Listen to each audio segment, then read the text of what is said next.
Habakkuk chapter 1. The oracle that Habakkuk the prophet received. How long, O Lord, must I call for help, but you do not listen, or cry out to you violence, but you do not save? Why do you make me look at injustice? Why do you tolerate wrong? Destruction and violence are before me. There is strife, and conflict abounds. Therefore the law is paralyzed, and justice never prevails. The wicked hem in the righteous, so that justice is perverted. Look at the nations and watch, and be utterly amazed, for I am going to do something in your days that you would not believe, even if you were told. I am raising up the Babylonians, that ruthless and impetuous people, who sweep across the whole earth to seize dwelling places not their own. They are a feared and dreaded people. They are a law to themselves, and promote their own honor. Their horses are swifter than leopards, fiercer than wolves at dusk. Their cavalry gallops headlong, their horsemen come from afar. They fly like a vulture swooping to devour. They all come bent on violence. Their hordes advance like a desert wind and gather prisoners like sand. They deride kings and scoff at rulers. They laugh at all fortified cities. They build earthen ramps and capture them. Then they sweep past like the wind and go on, guilty men, whose own strength is their God. O Lord, are you not from everlasting? My God, my Holy One, we will not die. O Lord, you have appointed them to execute judgment. O Rock, you have ordained them to punish. Your eyes are too pure to look on evil. You cannot tolerate wrong. Why then do you tolerate the treacherous? Why are you silent while the wicked swallow up those more righteous than themselves? You have made men like fish in the sea, like sea creatures that have no ruler. The wicked foe pulls all of them up with hooks. He catches them in his net. He gathers them up in his dragnet, and so he rejoices and is glad. Therefore he sacrifices to his net, and burns incense to his dragnet. For by his net he lives in luxury and enjoys the choicest food. Is he to keep on emptying his net, destroying nations without mercy? Chapter 2.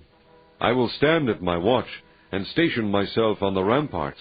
I will look to see what he will say to me, and what answer I am to give to this complaint.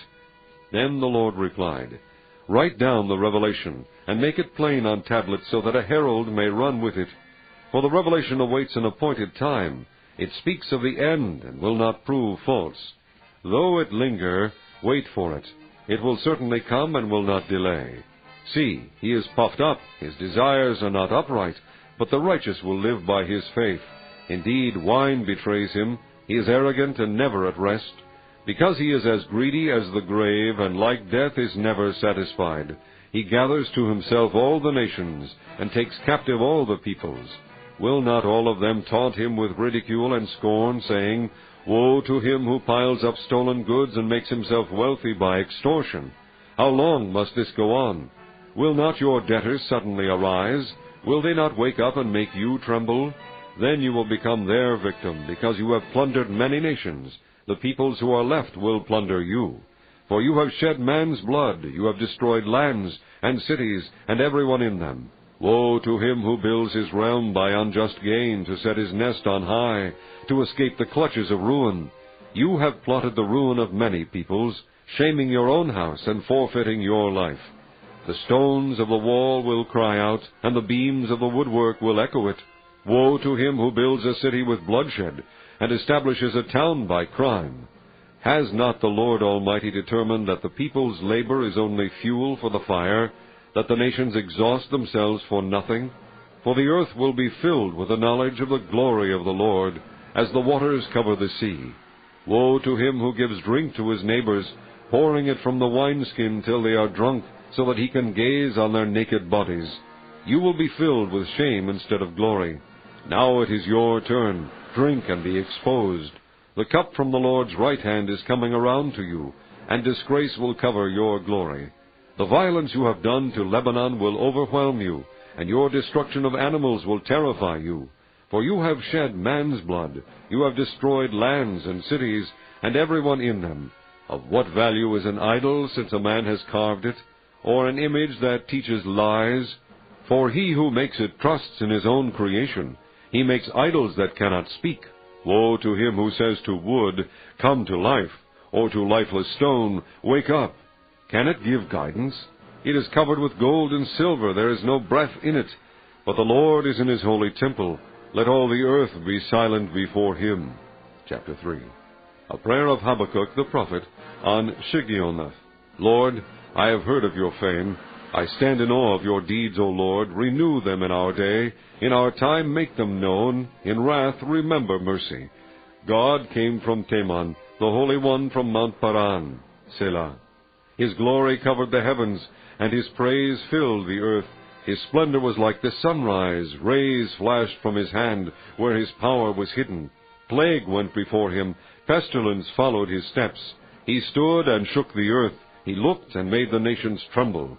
The ancient mountains crumbled, and the age-old hills collapsed. His ways are eternal. I saw the tents of Cushan in distress, the dwellings of Midian in anguish. Were you angry with the rivers, O Lord? Was your wrath against the streams? Did you rage against the sea when you rode with your horses and your victorious chariots? You uncovered your bow, you called for many arrows. Selah. You split the earth with rivers. The mountains saw you and writhed.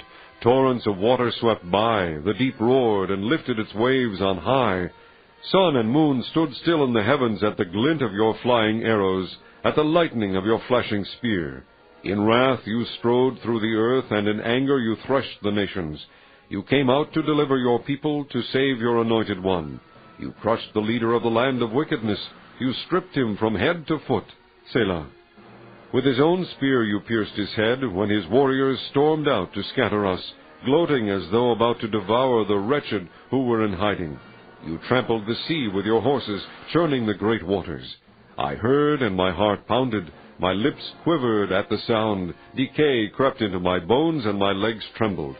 Yet I will wait patiently for the day of calamity to come to the nation invading us. Though the fig tree does not bud, and there are no grapes on the vines, though the olive crop fails and the fields produce no food, though there are no sheep in the pen and no cattle in the stalls, yet I will rejoice in the Lord. I will be joyful in God my Savior. The sovereign Lord is my strength. He makes my feet like the feet of a deer. He enables me to go on the heights. For the director of music on my stringed instruments.